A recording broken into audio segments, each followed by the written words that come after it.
Riwayat hidup Abul A'la Al-Maududi. Al-Maududi dilahirkan pada 3 Rajab 1321 Hijriah atau 25 September 1903 di Aurangabad, Delhi, India. Beliau dilahirkan dalam keluarga yang religius. Mereka adalah keturunan dari sufi besar tarekat Kristia yang banyak berperan dalam menyebarkan Islam India.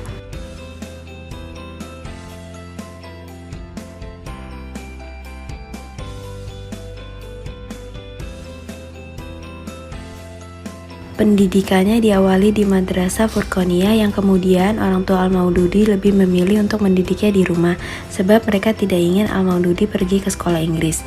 Dengan latar belakang pendidikan yang anti barat, Al-Maududi menjadi seorang tradisionalis fundamentalis. Tulisan Al-Maududi banyak mencakup bidang politik, sosial, ekonomi, kebudayaan, dan agama. Salah satunya, ia pernah menulis buku perbandingan antara Islam, sosialisme, dan kapitalisme dalam bahasa Urdu. Ia juga menulis buku tentang riba dalam pandangan Islam dengan pendekatan ekonomi yang kuat secara teoritis. Pada tanggal 22 September 1979, beliau meninggal dunia di Buffalo, New York, dan dikuburkan di rumahnya di Lehra, Lahore. Mengenai format ekonomi Islam, Al-Maududi mengatakan bahwa Islam menerangkan sebuah sistem ekonomi, akan tetapi bukan berarti Islam telah menerangkan sebuah sistem yang permanen dan lengkap dengan segala detail-detailnya.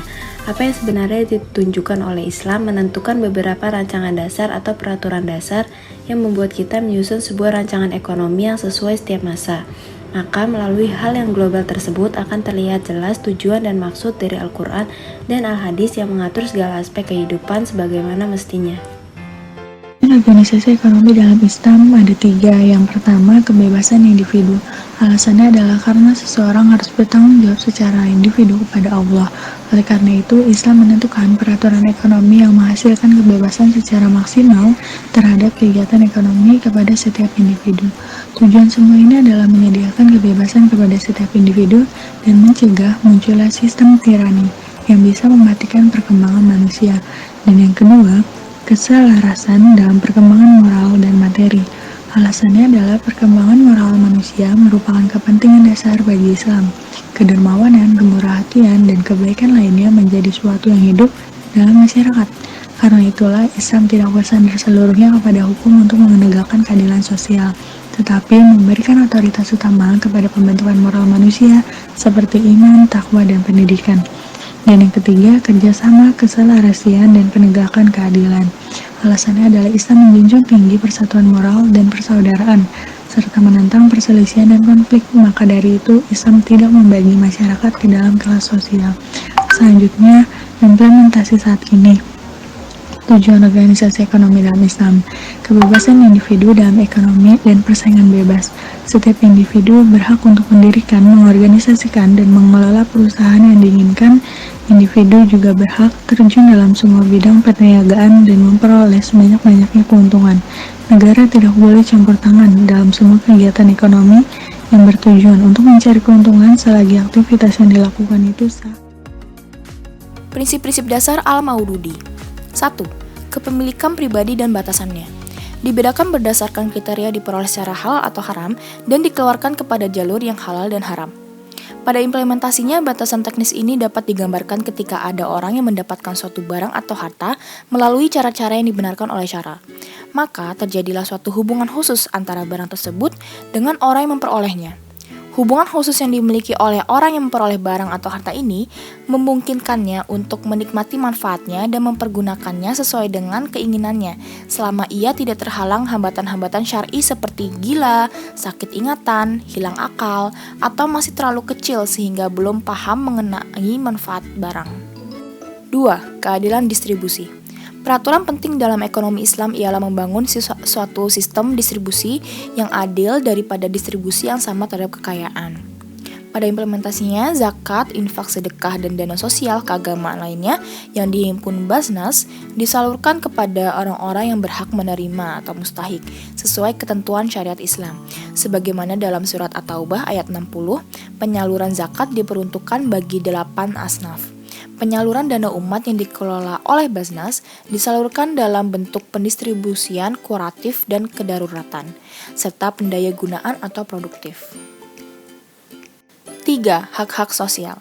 Seseorang yang memiliki harta lebih mempunyai kewajiban untuk memberikan bantuan kepada kerabatnya yang tidak bisa memenuhi kebutuhan hidup. Budaya gotong royong dan turut serta mengeluarkan bantuan dalam Islam sudah lama diterapkan di Indonesia, tak terkecuali dalam unsur aspek ekonomi. 4. Zakat. Zakat merupakan pungutan yang ditarik melalui harta yang diakumulasikan. Zakat sangatlah jauh berbeda dengan pajak karena dana zakat tidak disalurkan untuk pembangunan sarana umum, melainkan untuk memenuhi hak-hak orang yang telah ditentukan oleh Allah, yakni mustahik. Di dalam dunia Islam modern, terdapat beberapa negara Islam yang mewajibkan warga negaranya untuk mengeluarkan zakat dalam rangka mengentaskan kemiskinan dan demi menjalankan perintah agama. Negara-negara Islam tersebut diantaranya Kerajaan Saudi Arabia, Sudan, Pakistan, Yordania, Kuwait, dan Malaysia. Di Indonesia, sekalipun bukan negara Islam, pihak pengelola zakat juga dibentuk baik oleh pemerintah maupun masyarakat itu tersendiri. 5. Hukum waris. Hukum waris pada intinya ialah mendistribusikan kekayaan yang dimiliki oleh almarhum. Bagian pertama dari pewaris adalah ibu, bapak, istri, dan anak, selanjutnya saudara pria dan wanita, dan berikutnya ialah kerabat dekat dari almarhum. Hukum waris Islam berlaku bagi masyarakat Indonesia yang beragama Islam dan diatur dalam pasal 171 sampai 214 Kompilasi Hukum Indonesia, yaitu materi hukum Islam yang ditulis dalam 229 pasal. Prinsip dasar yang keenam adalah peran tenaga kerja, modal, dan pengelolaan.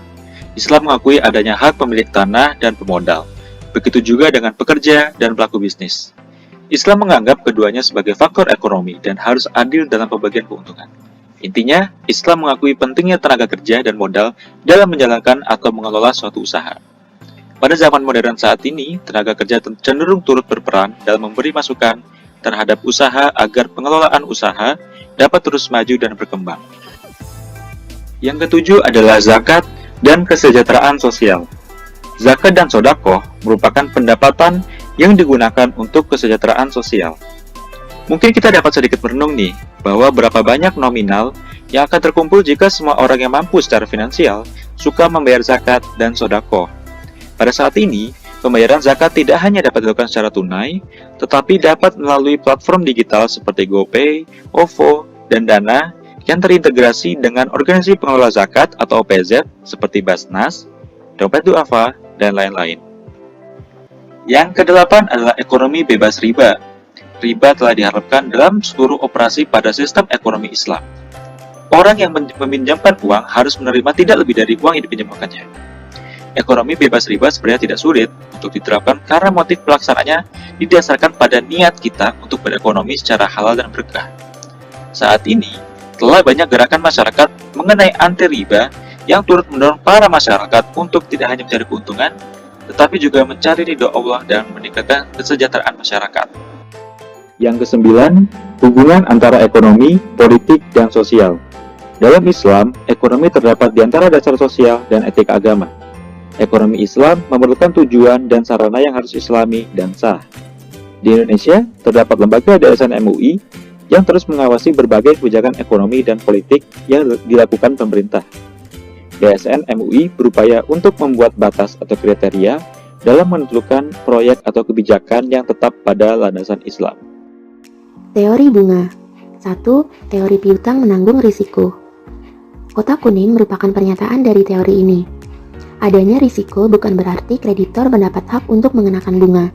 Risiko bukan barang komersial yang memunculkan harga dan mendatangkan sewa. Sewa hanya dapat dikenakan terhadap barang yang dapat habis, rusak, dan kehilangan sebagian nilai jika digunakan seperti rumah, mobil, dan lain-lain. 2.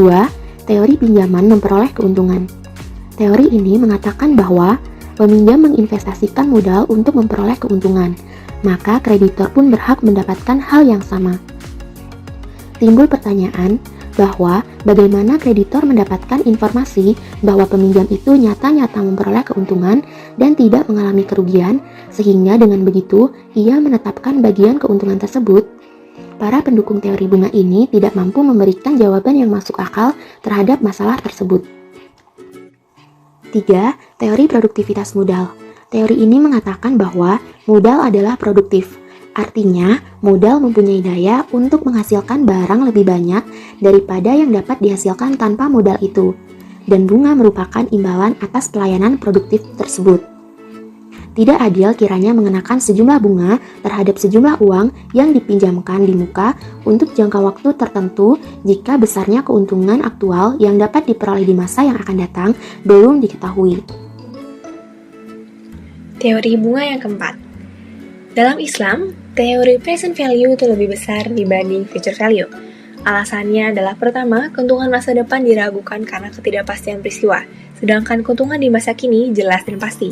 Kedua, kepuasan terhadap keinginan di masa kini lebih bernilai daripada kepuasan masa depan, karena mungkin tidak memiliki keinginan seperti itu di masa depan. Oleh karena itu, dalam kenyataannya barang-barang pada waktu kini itu lebih berharga, maka barang waktu kini atau sekarang lebih berharga dari barang masa depan. Kemudian teori bunga yang kelima merupakan kejahatan moral. Institusi bunga memiliki dampak negatif terhadap masalah psikologis. Ia dapat menanamkan kecintaan terhadap uang secara berlebihan dan menumpuk kekayaan demi kepentingan pribadi. Selain itu, bunga telah menjadikan manusia seseorang yang maksimal, yaitu seseorang yang tidak pernah puas. Di samping itu, ia dapat melahirkan sikap asosial, antipati, ketamakan, dan mewariskan kesengsaraan dengan berbagai cara. Kemudian yang keenam merupakan kejahatan sosial budaya. Masih berhubungan dengan yang teori bunga yang keenam tadi, intuisi bunga menyebarkan rasa benci dan egois yang merusak semangat mengabdi kepada masyarakat dan tidak membantu pertumbuhan masyarakat. Kepentingan orang kaya dianggap bertentangan dengan kepentingan orang miskin, yang akibatnya tidak tercapai solidaritas untuk kesejahteraan dan lambat laun akan mengalami perpecahan. Kemudian teori bunga yang ketujuh merupakan kejahatan ekonomi. Al-Maududi berpendapat bahwa dampaknya akan negatif bagi masyarakat bila dipungut bunga pada sektor produktif. Alasan yang pertama merupakan terakumulasinya modal secara sia-sia karena pemodal menahannya dengan harapan adanya kenaikan suku bunga. Kemudian munculnya sikap tamak untuk menaikkan bunga yang lebih tinggi yang menyebabkan tidak disalurkannya dana yang seharusnya dikerjakan oleh pelaku bisnis dan dapat sangat cepat mempengaruhi kehancuran ekonomi. Ketiga, modal tidak diinvestasikan ke dalam banyak perusahaan yang bermanfaat jangka panjang dengan mengharapkan meningginya bunga di masa depan.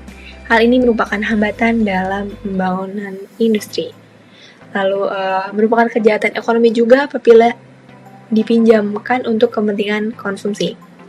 Maka yang terjadi akan menurunkan standar hidup dan pendidikan anak-anak mereka atau peminjam karena pembayaran bunga yang berat secara terus-menerus dan kecemasan akan hal tersebut dapat mengurangi efisiensi kerja mereka. Kemudian, implementasi bunga saat ini. Saat ini bunga pinjaman masih banyak diterapkan dalam kehidupan sehari-hari, salah satunya dalam dunia perbankan. Dan seperti yang kita sedang hangat berbincangkan, yaitu pinjaman online, itu merupakan salah satu contoh pinjaman yang berbunga tinggi pada masa kini. Walaupun dilarang dan merugikan, masih banyak nasabah yang tetap menggunakan jasa perbankan konvensional atau kadang-kadang pinjaman online yang merupakan bunga pinjaman sangat besar. Namun begitu, saat ini sebagian masyarakat secara perlahan mulai menggunakan jasa perbankan syariah. Riba. Pengertian riba secara bahasa adalah tambahan. Pengertian lainnya yaitu setiap tambahan yang diambil tanpa adanya transaksi pengganti atau penyeimbang yang dibenarkan syariat. Pengertian yang terakhir ialah tambahan yang dihasilkan dari modal harta sebagai imbalan dari penundaan waktu.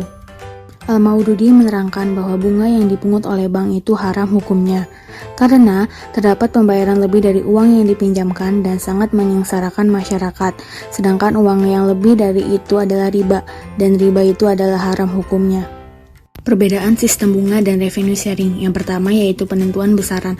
Dalam bunga, penentuan besaran menggunakan pedoman harus selalu untung, sedangkan dalam bagi hasil menggunakan pedoman untung rugi.